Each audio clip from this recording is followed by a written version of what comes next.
School उद्घाटन को लेकर सियासत गर्मा गई है। जी आपको बता दें, जयराम ठाकुर ने सुप्पू सरकार पर निशाना साधते हुए इसे प्रशासनिक विफलता बताया है। वहीं तैयार भवन के बावजूद उद्घाटन टालने पर भी बड़े सवाल खड़े किए जा रहे हैं। देखिए इस मामले में हमारे संवाददाता की एक खास रिपोर्ट। हिमाचल प्रदेश में व्यवस्था परिवर्तन की सरकार चल रही है और व्यवस्था परिवर्तन के इस दौर में आलम यह है कि मंत्री अपने विभागों की योजनाओं का ना तो शिलान्यास कर सकते हैं, ना ही उद्घाटन कर सकते हैं। मुझे अच्छी तरह से याद है कि कुछ अर्सा पहले लोक निर्माण विभाग में एक सड़क का उद्घाटन करने के लिए विभाग के मंत्री गए और उद्घाटन कर दिया प्रधानमंत्री ग्राम सड़क योजना का। और जब मुख्यमंत्री को मालूम पड़ा तो उनकी एक्सप्लेनेशन हुई। एक्सप्लेनेशन होने के साथ साथ में अधिकारियों के खिलाफ भी कार्रवाई करने के लिए चिट्ठियां निकली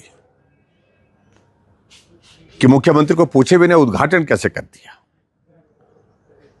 और ऊपर से कांग्रेस के लोग बहुत सारी बातें कह रहे हैं, लोकतंत्र है, हम बहुत ज्यादा सारी चीजों को लेकर के मिल करके काम करते हैं। अभी हाल ही में एक और मामला देखने में आया है, सुनने में आया है कि आपदा के दौरान हिमाचल प्रदेश में बहुत जगह जो नुकसान हुआ था, स्कूल के भवन गिर गए थे, सरकारी भवनों को क्षति हो गई थी। उसमें से एक स्कूल मंडी जिला के अंतर्गत द्रंग विधानसभा क्षेत्र में भी देवरी का सीनियर सेकेंडरी स्कूल देवरी का था।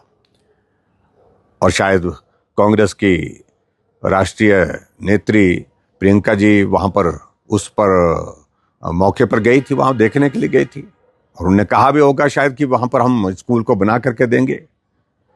बाकी जगह तो पूरे हिमाचल प्रदेश में जो भवन टूटे हैं उनमें से खिड़की तक नहीं लगेगा। अगर खिड़की टूटी है, दरवाजा टूटा है, दीवार में दरार आई है, वो भी ठीक नहीं हुई। लेकिन एक काम तो शायद उनने प्रियंका गांधी जी के कहने पर कर दिया, स्कूल का भवन बना करके तैयार कर दिया। लेकिन स्कूल का भवन कई महीनों से बन करके तैयार हुआ पड़ा है। लेकिन भवन स्कूल का बनने के बावजूद भी अभी तक उसमें ताला लगा है। मंत्री को जब मालूम पड़ा कि स्कूल का भवन तैयार है, उद्घाटन करना चाहिए, उन्होंने टूर प्रोग्राम छापा और निकल पड़े उद्घाटन करने के लिए। वहां लोगों ने धाम का इंतजाम किया, स्वागत हुआ, अभिनंदन हुआ, नाटी पड़ी बाजे गाजे के साथ खूब। और दीवार पर उद्घाटन की पट्टिका भी लग गई। लेकिन उद्घाटन की पट्टिका के ऊपर से पर्दा जब तक कपड़ा उससे जो ऊपर होता है उसको हटाते, उससे पहले मुख्यमंत्री जी के यहाँ से संदेश चला गया कि मंत्री जी को कह दो कि ये उद्घाटन नहीं होगा। और वो उद्घाटन बीच में रोक दिया गया। मालूम पड़ा कि मुख्यमंत्री जी को जानकारी नहीं थी और मुख्यमंत्री जी को जानकारी नहीं थी कि मंत्री उद्घाटन करने के लिए चले गए, बिना पूछे चले गए। इसका उद्घाटन तो हम प्रियंका गांधी जी से करवाएंगे। अरे प्रियंका गांधी जी कब आएंगी मालूम नहीं। बच्चे 4 कमरों में, बहुत सारे बच्चे जिनको बैठने के लिए जगह नहीं है, बरसात के मौसम में विवश हो करके वो बाहर भीगने के लिए जो है वो विवश हुए पड़े हैं। लेकिन उसके बावजूद भी वहां पर उस स्कूल का भवन का उद्घाटन रोक दिया गया।